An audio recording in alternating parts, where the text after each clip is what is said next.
Segundo livro dos Reis, capítulo 5, a partir do versículo 1, eu quero falar um pouco sobre o que a gente aprendeu na prática aqui.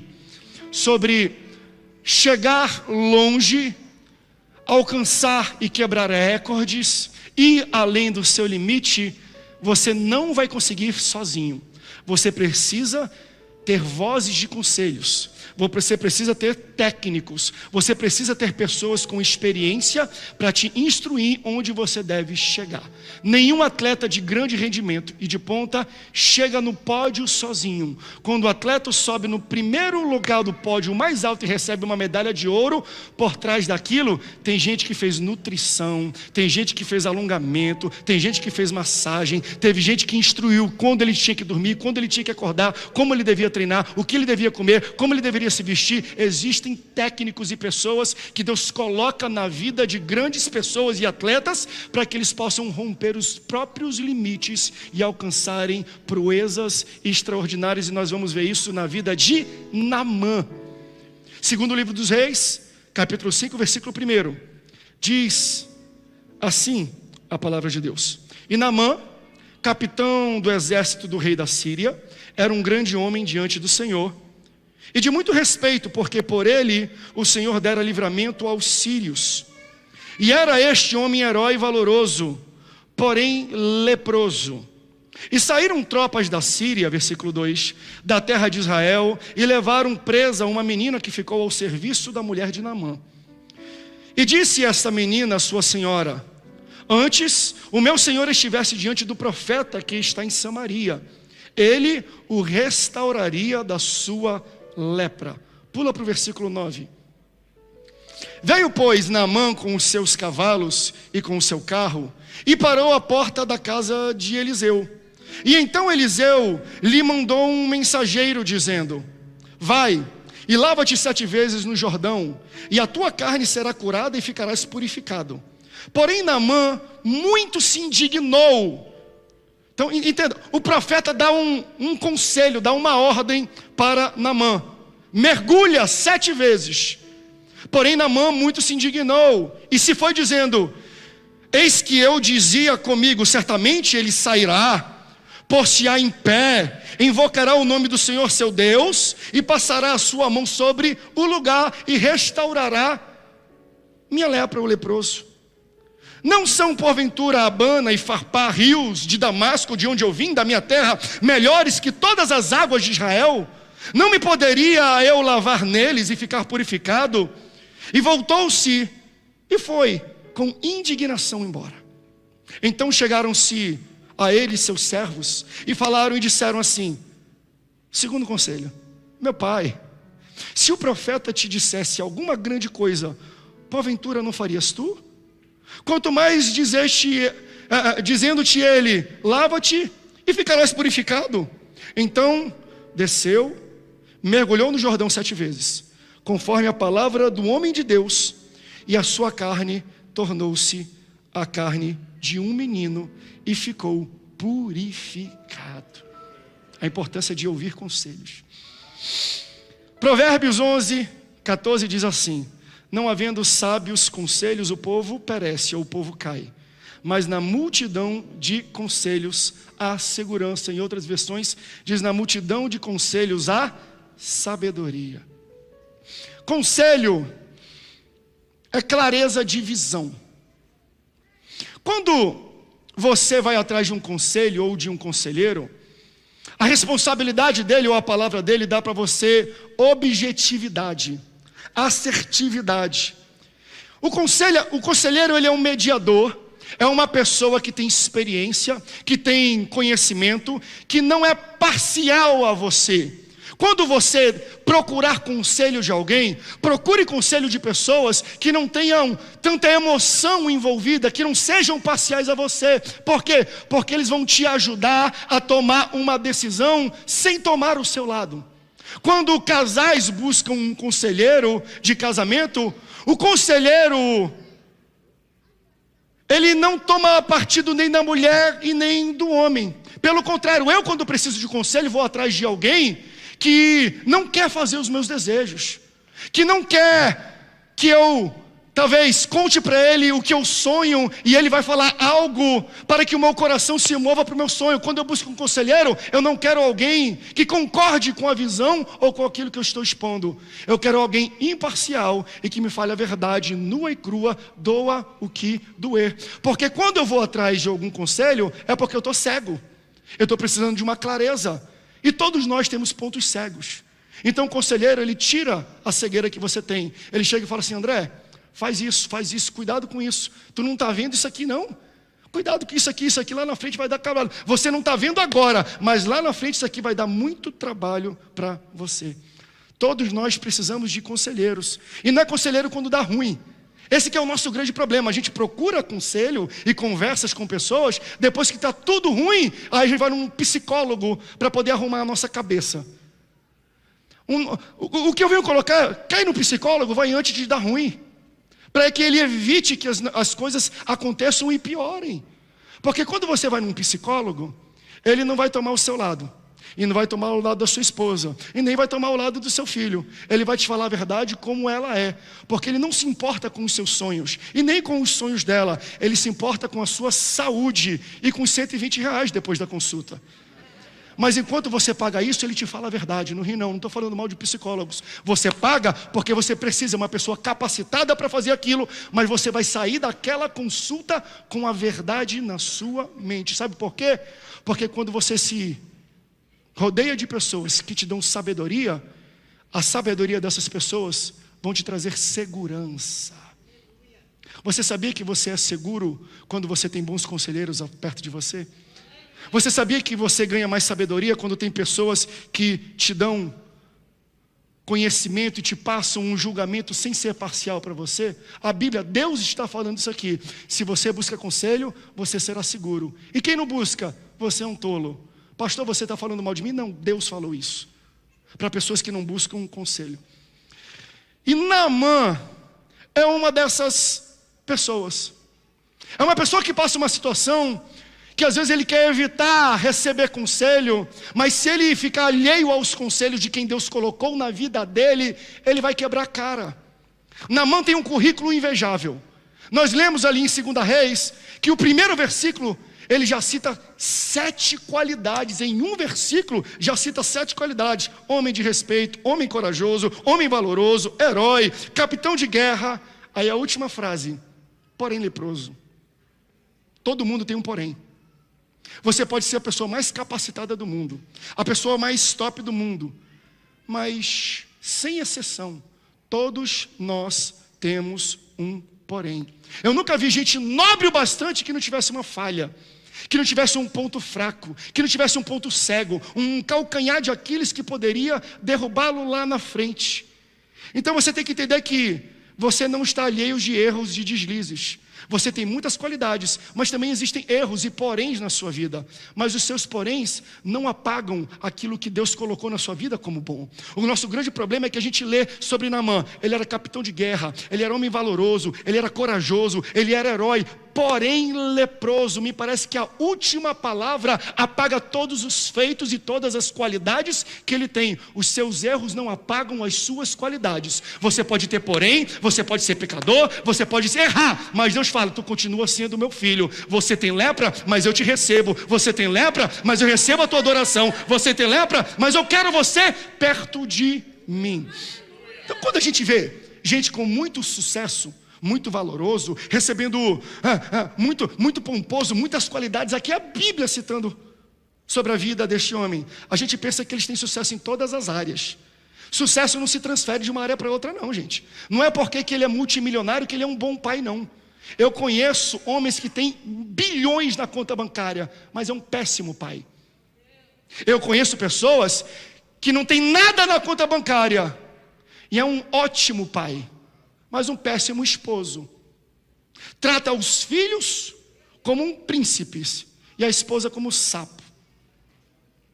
Então você tem que entender que quando você vê alguém e descreve assim: olha, a armadura dele é brilhante, é bonita, e começa a falar coisas boas a respeito dessa pessoa, não quer dizer que ele não tenha erros, não tenha poréns. Todo mundo tem porém. Tem mulheres que são ótimas mães, ótimas esposas, péssimas cozinheiras. Mulheres loiras, altas, reteté. Nós é crente, nós é pentecostal, nós gosta de glamour, mas não deixa nós chegar perto de uma panela, não. Fala, Deus. Não acredita e não vai na cozinha.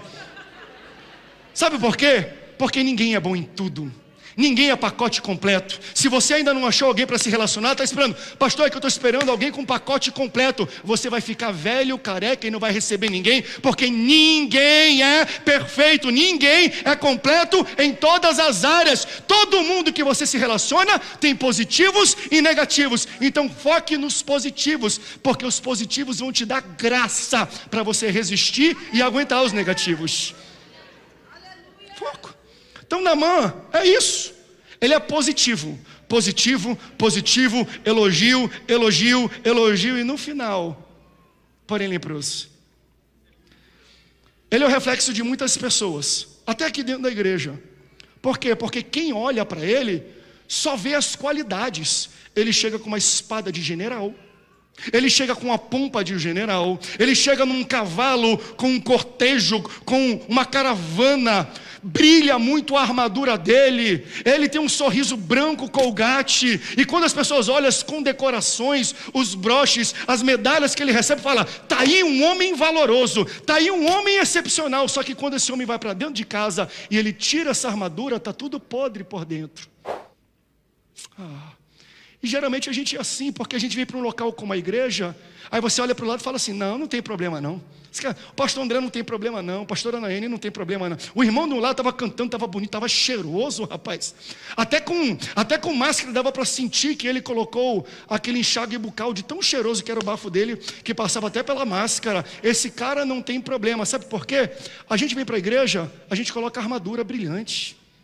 A gente vem bonito, a gente vem pomposo, a gente senta, a gente dá glória a Deus, a gente dá a paz do Senhor. Mas talvez muitos aqui voltam para casa e quando tiram a armadura, tem lepra, tem doença. Me deixe sugerir uma coisa, faça ao contrário. Igreja não é local de chegar com armadura. Igreja é local de arrancar a armadura e falar assim, Deus, eu estou diante de Ti, Senhor. Está aqui as minhas falhas, está aqui os meus poréns, está aqui a minha podridão, está aqui o meu pecado, porque isso aqui é um local de cura, é o local onde Deus manda você mergulhar, é um local que você entra leproso e sai limpo, você entra doente e sai sarado, você entra caído e sai em pé. E é o tipo de cultura que eu, como pastor, oro todo dia e desejo para falar assim, ó, Deus vai colocar pessoas do teu lado que não vão te julgar pelo teu porém, mas vão te ajudar a arrumar e se curar do seu porém. Pessoas que não vão espalhar, compartilhar, fofocar sobre a sua lepra, mas vão te ajudar a curar a sua lepra. Eu profetizo isso na sua vida. Deus vai colocar aqui nesse local pessoas que vão chegar perto de você, vão ver a sua lepra e vão falar, não se preocupa não, eu vou te levar num local onde você vai mergulhar e você vai sair limpo, aleluia, glória a Deus. Mostre a sua lepra para alguém que possa te ajudar a curar ela. Te abra para Deus essa noite. Eu quero uma igreja assim. Quantos desejam uma igreja assim? Uma comunidade assim, um grupo de pessoas assim, que quando vê alguém caído, não fica apontando, falando mal, fofocando e botando no WhatsApp. Pelo contrário, fala assim, ó, se levanta, vamos comigo, porque eu conheço alguém que pode te ajudar, que pode curar, que pode limpar a sua lepra. Então, Naamã é um cara diferenciado. Por si só, ele já é uma exceção. Segundo, depois do rei, poderoso, honrado, homem, e a Bíblia cita inúmeros adjetivos para falar sobre esse homem. Além dele ser a exceção na sua posição no mundo, na sociedade, Deus está perto a fazer de Naamã uma exceção no mundo espiritual também. Isso aqui é interessante, porque é difícil ser exceção.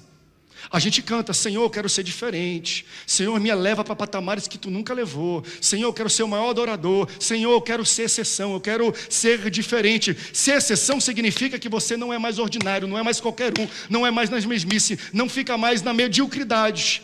Naamã já era então exceção pela posição, mas é exceção porque ele é o primeiro da Bíblia a ser citado tendo uma cura de lepra. Até Naamã ninguém foi curado de lepra, irmão. Ah, mas Jesus não curou muita gente de lepra? Curou, 800 anos depois.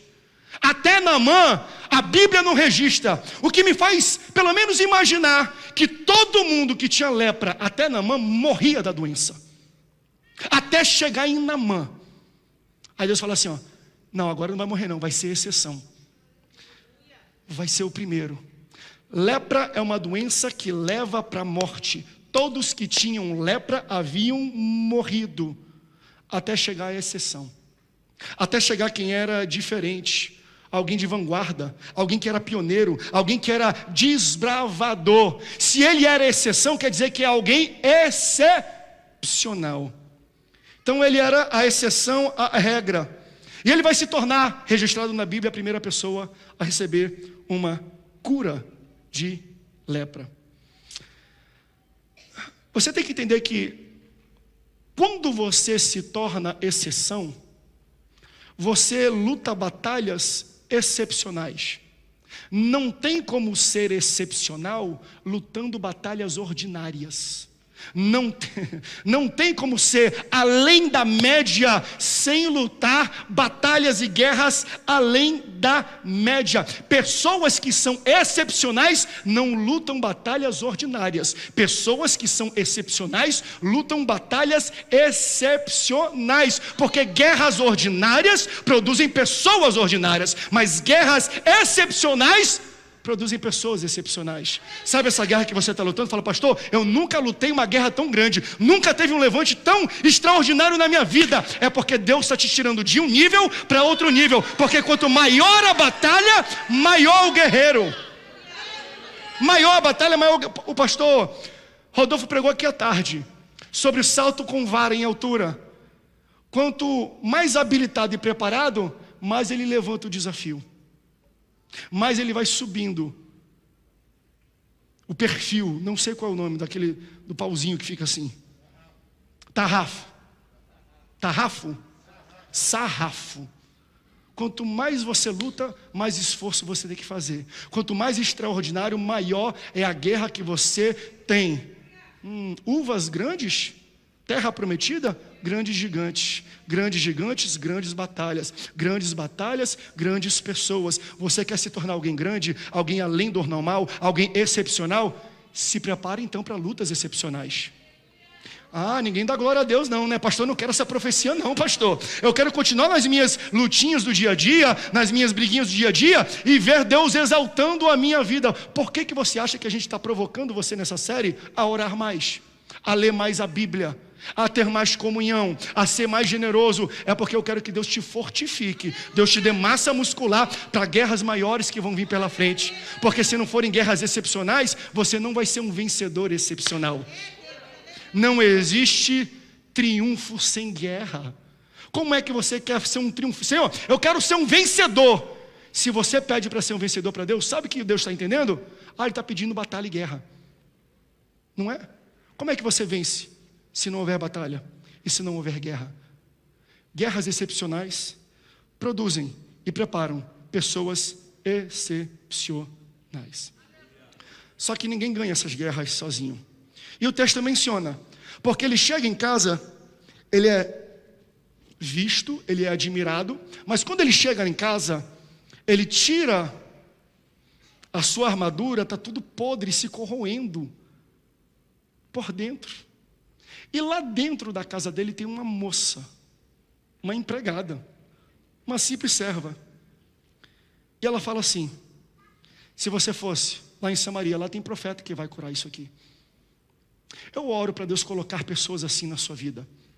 Pessoas que quando veem a sua podridão e a sua lepra, não denigrem e não compartilham, mas dizem onde você vai encontrar a cura disso. Eu posso profetizar isso sobre a sua vida? Deus vai colocar na sua vida pessoas como essa moça, como essa serva. Quando você cair, quando você estiver quebrado, quando você estiver podre, Deus vai colocar alguém para falar assim: eu sei quem pode te curar, eu vou te dar uma dica, eu vou abrir a minha boca, eu vou te dar um conselho, eu vou orar por você, porque eu tenho certeza que mesmo assim Deus quer usar você. Não é porque você está leproso que Deus não vai te usar, não. Não é porque você está cheio de pecado que Deus está te rejeitando, não. Deus vai colocar pessoas do teu lado para falar: tem cura para você. Eu acredito no seu potencial. Levanta daí, que ainda tem muita coisa, tem muita batalha excepcional para você vencer. Quantos recebem essa profecia? Gente, agora, preste bastante atenção, porque quem sabe Deus vai colocar você na vida de alguém excepcional para você ajudar essa pessoa. E se você serve perto de alguém que você entende que é excepcional, me deixe dar alguma sabedoria para você esta noite. Pessoas que convivem na intimidade de pessoas grandes, de pessoas extraordinárias, de pessoas além do comum, tem que aprender duas coisas. Primeiro, a aprender a ouvir e a aprender a calar a boca. A ser discreto. Sabe por quê? A palavra de alguém que é próximo de alguém muito grande tem muito peso. Não pelo título dessa pessoa, mas pela localização e proximidade dela. Quando um presidente, um grande CEO de companhia, ele está sob suspeição, eles não vão no vice-presidente não. Eles não vão no conselho não. Sabe onde eles vão? Vai no motorista desse cara, vai lá no cozinheiro desse cara, vai lá na secretária. Não tem título pomposo, não tem salário grande. Por que que a fala deles, por que que a declaração deles tem peso? Não é por causa do título e do salário não, é por causa da localização, da proximidade. Eles são muito íntimos dessas pessoas. Por isso, se você foi colocado por Deus perto de alguém assim, aprenda a ficar com a boquinha fechada, porque a sua palavra tem muito peso. E se você falar coisas indevidamente, eu não estou falando mentir ou expor a pessoa, mas indevidamente, quem escuta não vai entender muito bem não. Eu digo isso até para a minha vida. Eu escolho muito bem quem eu deixo entrar na minha intimidade. Eu sou uma pessoa muito observadora. Sabe por quê? Não é porque eu sou pecador, sou errado não. Também sou. Eu peco também, eu erro também, mas às vezes uma coisa da minha intimidade natural, se for colocada de uma maneira errada para fora, causa um escândalo e uma cisão dentro de uma igreja. Não é porque fiz algo errado, é porque foi entendido de uma maneira errada. Cuidado, se você está perto de alguém, é uma bênção você ajudar alguém que é excepcional. Existe recompensa nisso, mas você tem que aprender algumas coisas, principalmente ficar calado, porque a sua palavra tem peso. Certa vez Jesus está com os discípulos, olha a preocupação de Jesus. Ele fala assim: quem é que eles dizem que eu sou? A grande verdade é que Jesus não estava nem aí com a opinião dos outros. Estava nem aí. Ele fez isso como pretexto para chegar nos discípulos. Jesus sabe que todo mundo sempre vai ter uma opinião contra ele. Então se ele perguntar, o que a multidão está dizendo de mim? Vai ter gente que vai falar bem e vai ter gente que vai falar mal. A opinião dos outros não era o que Jesus estava se importando aqui. Eles falaram: Jesus, estão dizendo que você é João Batista. Estão dizendo que você é um dos profetas. Aí Jesus vai para a pergunta principal. Não, ok. Mas vocês, quem vocês dizem que eu sou? Porque vocês convivem na minha intimidade, porque vocês sentam para comer e se alimentar comigo, porque vocês entendem, tinha algum erro em Jesus? Não, mas dependendo da forma como alguém da intimidade leva para fora uma informação, é muito danoso, é muito complexo, é muito difícil. Eles não têm título grande, não têm salário grande, não são pomposos, mas a proximidade que você tem de algumas pessoas faz a tua palavra ter peso. É por isso que essa moça falou assim para Naamã: Naamã, vai lá. Tem peso, ele sabe, vive na intimidade. Vai lá para Israel, vai lá para Samaria, que lá tem profeta que vai curar você do que você está passando. Aí Naamã vai primeiro no rei dele, depois vai no rei de Israel, e ele acaba na tenda do profeta. Ele chega e Eliseu nem sai da tenda. Eu estou falando de um general abaixo do rei, o segundo homem mais importante. Ele chega com carruagem, ele chega com todas as pompas, com cavalo, com comissão de frente, com tesouro do rei, com um tapete vermelho, estende quando chega dando uma tenda. Aí ele deve ter estranhado, olhado. Aí alguém vai e informa. O profeta nem sai para atender ele. O profeta manda um encarregado, manda um moço dele e fala assim: não vou atender ele não. Vai lá para fora e fala para ele mergulhar um pouquinho. Fala para ele dar uns mergulhos ali, que ele vai ficar são. Fala isso para ele que ele vai ficar limpo. Tu imagina a reação de um general? De um cara importante? De um cara que era exceção? De um cara que era extraordinário? Ter esse tipo de tratamento, tanto que ele fala no texto: calma aí, não, eu não vim de lá para ser recebido assim. Olha a pompa, olha a minha caravana, ele nem me atende. E manda alguém, e manda ainda mergulhar. Eu mergulho lá na minha cidade. Lá tem rio melhor, rio mais limpo. O profeta manda ele mergulhar no rio até sujo, o pior rio da região, na época. Aí ele fica aqui irado, ele fica indignado. Sabe por que ele fica irado e indignado? Porque a instrução de Eliseu não veio para tratar o sintoma, veio para tratar a raiz do problema. A raiz do problema não era lepra, a raiz do problema era orgulho. A ordem que o profeta dá para ele não é para ele curar a lepra, é para ele curar o orgulho, porque o corpo dele refletia a doença que existia no coração. E se ele tratasse apenas o efeito daquilo que estava dentro, ele seria até limpo. Amanhã ele teria outra doença. Por quê? Porque seria tratado o sintoma e não a raiz do problema. Mas o profeta entendeu perfeitamente, chegou com pompa, queria ser recebido como um homem grande, queria ser recebido como excepcional. Eu sei qual o problema desse camarada, ele é muito orgulhoso. Então está aqui, a minha prescrição médica: vai lá e mergulha no rio mais simples, no rio mais sujo, sem pompa nenhuma. Por quê? Porque eu vou quebrar o seu orgulho. A partir do momento que você se humilhar e mergulhar, será limpa a sua pele. Muitas vezes as batalhas que nós enfrentamos, a gente acha que tem uma finalidade, mas Deus está tratando outra coisa. A gente acha que são coisas externas. Pastor, eu estou com um problema financeiro violento. Será que Deus está fazendo alguma coisa para mudar minha vida financeira? Talvez você pense que é dinheiro. Deus fala: não tem nada a ver com dinheiro, não.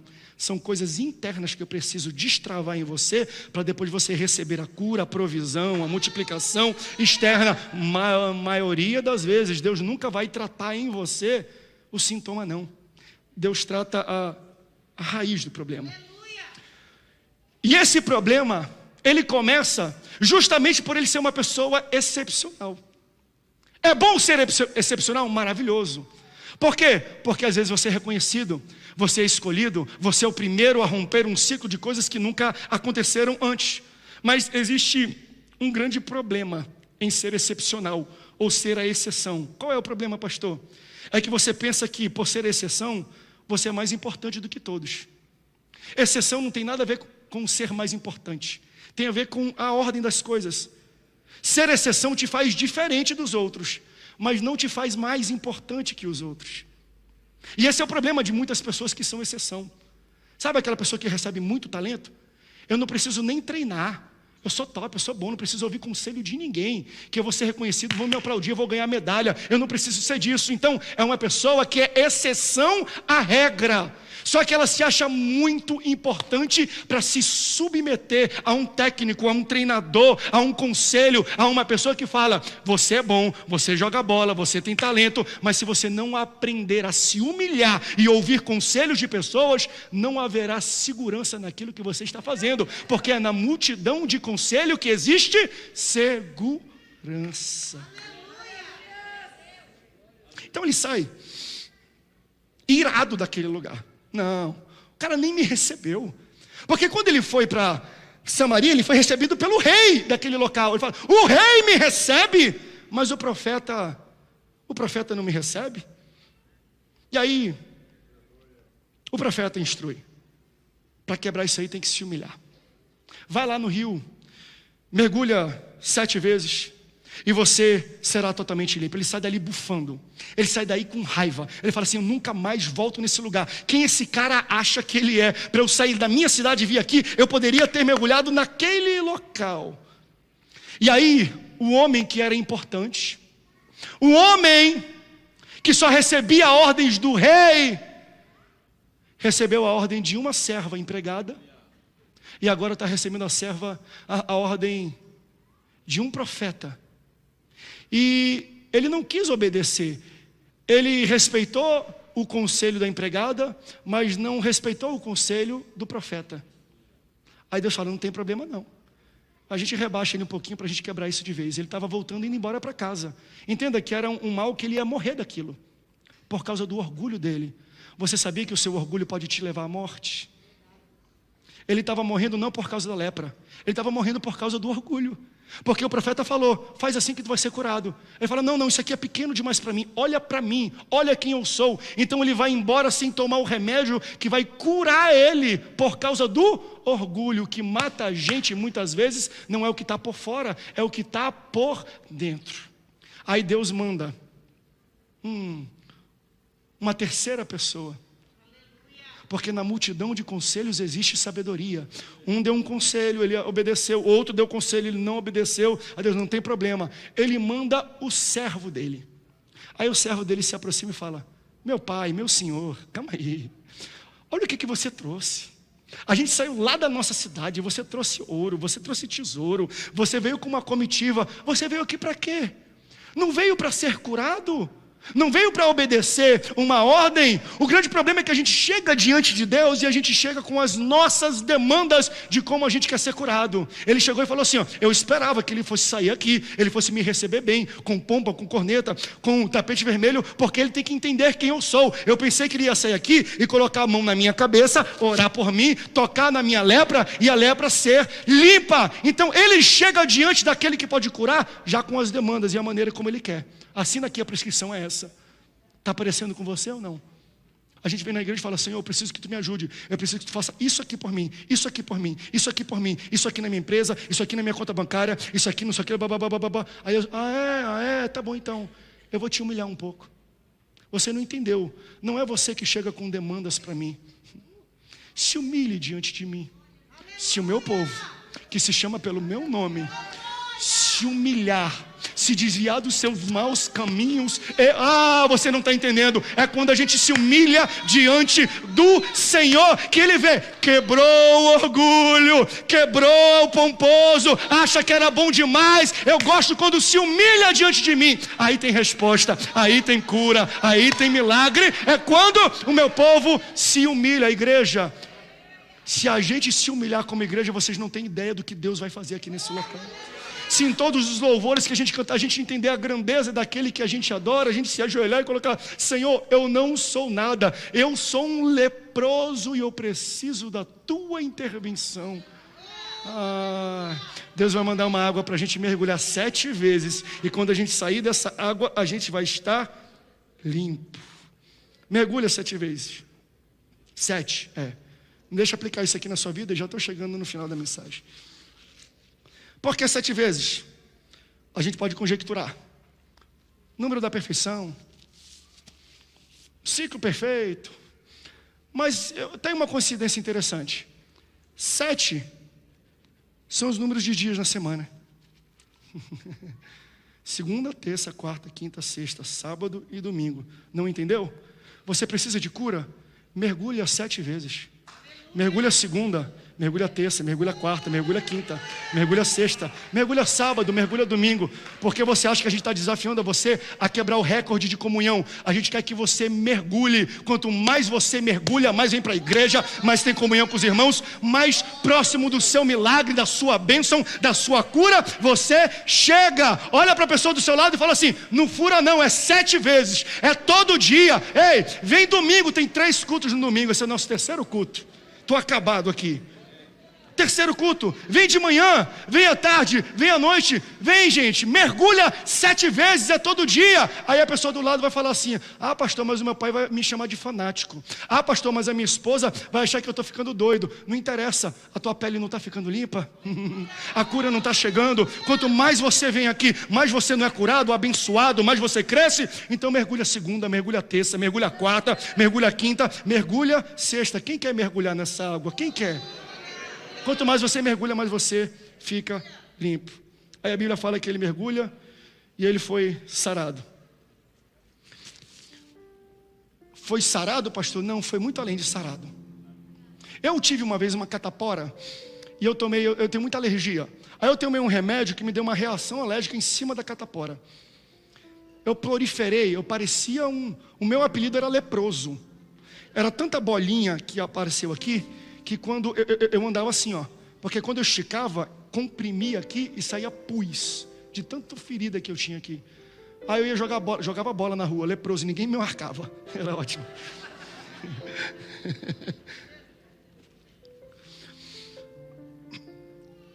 Depois passou, eu fui curado, eu fui sarado. Mas o meu corpo, por exemplo, aqui no meu nariz tem uma bolinha, tem uma falha bem na ponta do nariz. Por quê? Porque tinha uma bolinha que, quando eu saiu, ficou curado, mas ficou uma marca. Eu tenho uma cicatriz aqui na minha perna, peguei 13 pontos, que a gente foi no supermercado, eu tinha uns 8 anos de idade. A gente tinha como código de conduta dos meninos da Rua 7, do Parque 10, Conjunto Castelo Branco, lá em Manaus, no Amazonas. A gente tinha no CO, Casa do Óleo, que ficava na esquina, na perimetral. E aí a gente tinha um código de conduta: ninguém entra no CO e sai sem roubar alguma coisa. Olha que boas amizades que eu tinha. Vou sugerir para os meus filhos essas amizades. Daí pegava aquela, lembra do choquito que era vendido num tablete de 3? Eu botava aqui no cabelo, botava o boné, era cheio de técnica. Não, a NASA tem que estudar, gente. E saía, não sei o quê. Tinha um amigo meu que roubava PET de 2 litros no bolso. Não me pergunte como. Eu não estou mentindo. Deve estar assistindo aí. Acho que Jesus resgatou ele. Aí teve um dia que eu não consegui roubar nada. Aí eu fiquei com vergonha. Falei, meu Deus, não vou fazer nada, não sei o quê. A gente estava perto do caixa. Para disfarçar, comprava uma ou outra coisa, mas estava no bolso um monte de coisa colocada. Né? Não pode sair sem nada, um monte de menino. Só que chamou a atenção um volume no bolso do meu amigo, certa vez. Aí o cara gritou, ei, ladrão! No que a gente ouviu isso, todo mundo saiu correndo. E eu olhando aquilo, todo mundo correndo com alguma coisa. Falei, não vou chegar lá com a mão vazia. Antes eles davam de troco, botavam perto do caixa um negocinho de bombom de bala e um negócio de gilete, que era o gilete, né, que tinha nas duas faces, e tinha um papel. Aí quando eu olhei, tinha uma coisa assim, o que eu vou pegar? Meti a mão naquilo assim, ó, na gilete, e saí correndo. Quando eu chego na minha casa, eu fiz um corte aqui com a gilete que estava segurando na minha mão, correndo assim, esparramou. Até hoje. Por que eu me humilhei e me entreguei em rede pública? Para dizer para você que até hoje eu tenho uma marca. Fechou, cicatrizou, mas até hoje eu tenho uma marca. Porque a gente carrega as marcas dos erros do passado. A gente carrega as marcas daquilo que a gente sofreu no passado. É natural. Hoje tu está curado? Tô. Está sarado? Tá. E a Bíblia fala assim, então ele mergulhou, e quando ele subiu, a Bíblia fala, ele foi sarado. Só que esse sarado da Bíblia é além do nosso sarado, porque a Bíblia fala assim, e a sua pele ficou como a pele de uma criança. Criança não viveu coisas da vida, então ela não tem marcas na pele. Então você tem que entender que quando Deus entra no negócio, Ele não apenas cicatriza o que aconteceu, Ele apaga a cicatriz como se nunca houvesse acontecido aquele fato. Sabe o que é isso? Restituição de tempo.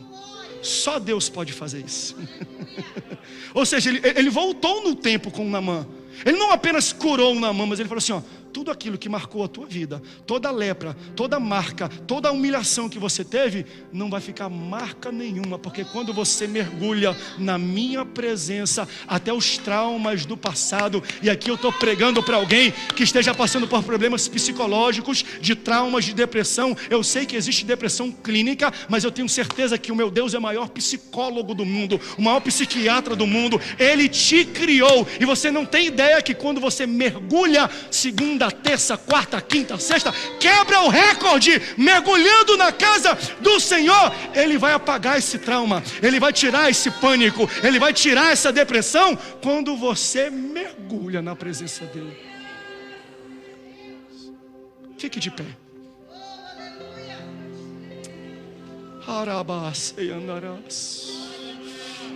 Eu estou sentindo que essa água está aqui.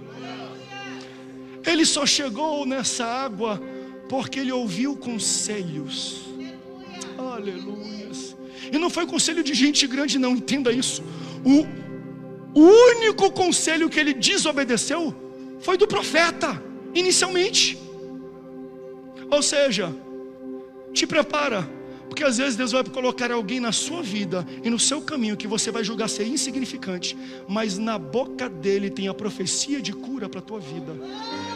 Abra o seu olho, tenha sensibilidade. A palavra fala assim para mim. Ele falou, Senhor, quando foi que a gente te negou, Jesus? Ele falou, lembra quando tu negou água a uma pessoa, quando você não ajudou um pedinte, sabe aquele menino de rua, sabe aquelas pessoas que passam na sua vida e está cheio de que você ajuda e ele faz uma oração. Tem gente que assim, Deus te abençoe. Quantas pessoas na rua, a Nayane principalmente, ela vê alguém, ela gosta de, ela vai em cima, ajuda, e as pessoas falam: olha, eu quero falar uma coisa para você, os teus filhos vão ter saúde, os teus filhos vão ser assim, e a pessoa começa a falar coisas bonitas. Às vezes a gente acha que é um andarilho maluco, está falando coisa boa porque eu dei dinheiro. A Bíblia fala: se deste um copo de água, se ajudou, se tu vestiu, se tu colocou o calor, se tu deu um edredom, se tu ajudou no sinal e falou alguma coisa, aí, tu não fez para o menino não, tu fez para mim. Então aquilo que sai da boca dele é da boca de Deus. Gente, você acredita que Deus pode usar os pedintes de rua, os mendigos, as pessoas que você ora, que você ajuda? Aí eu vou falar, e você acha que é por interesse, eles receberam alguma coisa? Não, Deus está falando, sou eu. Não descredibilize quando alguém que está abaixo de você, que é insignificante, fala algo ao teu respeito. Sou eu profetizando sobre a tua vida. Aleluia. Aleluia.